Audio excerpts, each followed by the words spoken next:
नमस्कार मित्रों, कैसे हैं आप सभी। आशा करता हूं बहुत अच्छे होंगे। तो आज ये जो कविता मैंने बोली है मंच पर, यह है श्री शहीद सुशील कुमार जी की याद में उनको समर्पित है। तो कृपया ध्यान से सुनिए और बताइए कैसी लगी। एक शहीद क्या होता है, ये शहीद कहां से आते हैं ये, तो मैं ज्यादा भूमिका ना बांधता हुआ, क्योंकि मैं समझता हूं कि जितनी मोहब्बत अपने वीर सिपाहियों से, अपने फौजी भाइयों से मैं करता हूं, उतनी ही आप लोग भी करते हैं। तो मैं कुछ शब्द रूपी पुष्प इन फौजी भाइयों के चरणों में अर्पित करना चाहता हूं, आपसे आज्ञा चाहता हूं। तो ये कविता ना होकर एक जीवनी भी कह सकते हैं, the last letter of a soldier, एक अंतिम खत जो एक फौजी भाई अपने परिवार के लिए लिखता है, और हर एक परिवार के सदस्य को क्या कहता है उस लेटर में। तो सबसे पहले वो अपने दोस्तों को कहता है, जब वो सरहद पे युद्ध लड़ रहा है, लड़ाई लड़ रहा है, अपने दुश्मन को मारने के लिए वो डट के खड़ा है, तो उसको ये नहीं पता कि वो वापस घर जाएगा या नहीं जाएगा। तो वो उस समय एक खत लिखता है, तो अपने दोस्तों को उसमें क्या कहता है, कहता है कि यारों जब सरहद पर लड़ते लड़ते जब टूट जाए मेरी सांस, यारों सरहद पर लड़ते लड़ते जब टूट जाए मेरी सांस, तो मुझे भेज देना यारों मेरी बूढ़ी मां के पास, मेरी बूढ़ी मां के पास। कहता है कि उसे बड़ा शौक था कि मैं घोड़ी चढ़ूं, धमाधम ढोल बजे, मेरी बारात निकले और एक चांद सी बहू उसके लिए लेके आऊं। उसे बड़ा शौक था कि मैं घोड़ी चढ़ूं, धमाधम ढोल बजे और मेरी बारात निकले और मैं उसके लिए चांद सी बहू लेकर आऊं।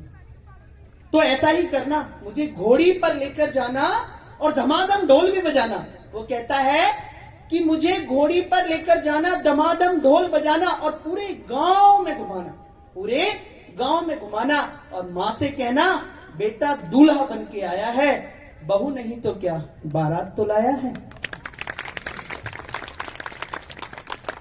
तो आगे वो संदेश को पढ़ता हुआ आगे कहता है अपने पिताजी के बारे में। वो पिताजी जो पहले फौजी रह चुके हैं, रिटायर होके आए हैं घर पे, रिटायर होके घर पे आए हैं, बुजुर्ग फौजी का बेटा है वो।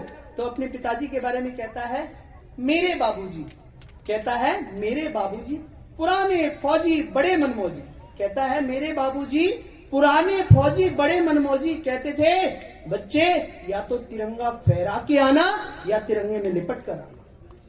मेरे बाबूजी पुराने फौजी बड़े मनमौजी, कहते थे या तो तिरंगा लहरा के आना और या तिरंगे में लिपट कर आना।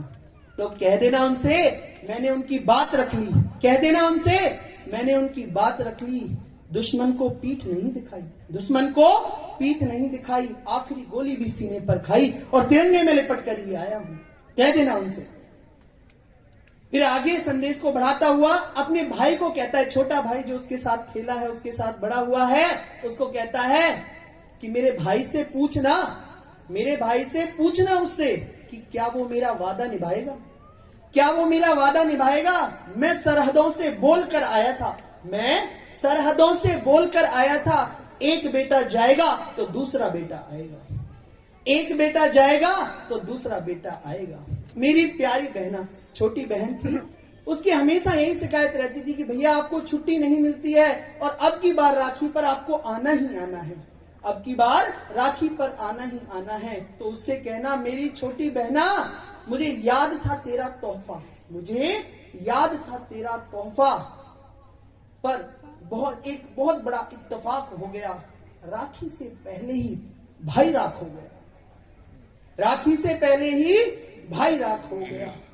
अपनी पत्नी को संदेश देते हुए कहता है कि तुम करवा चौथ का व्रत हर वर्ष रहना, हर साल रहना, और तब तक रहना जब तक आसमान में चंदा है। तो क्या हुआ, तेरा पति जिंदा नहीं, देश तो जिंदा है। अंतिम पंक्ति कहते हुए कहता है कि मेरी अंतिम ख्वाहिश की मेरी मौत का कोई मातम मत बनाना, मेरी मौत का कोई मातम मत मनाना, क्योंकि यह शहादत मैंने चाहिए है, यह शहादत मैंने चाहिए है। मैं जीता हूं मरने के लिए, मैं जीता हूं मरने के लिए, मेरा नाम सिपाही है, मेरा नाम सिपाही है, मेरा नाम सिपाही है। बहुत बहुत धन्यवाद देने से जुड़ा, समय देने के लिए बहुत बहुत। अगर आपको मेरी वीडियो अच्छी लगी हो तो मेरे चैनल को सब्सक्राइब करें, वीडियो को लाइक करें। धन्यवाद। Thank you.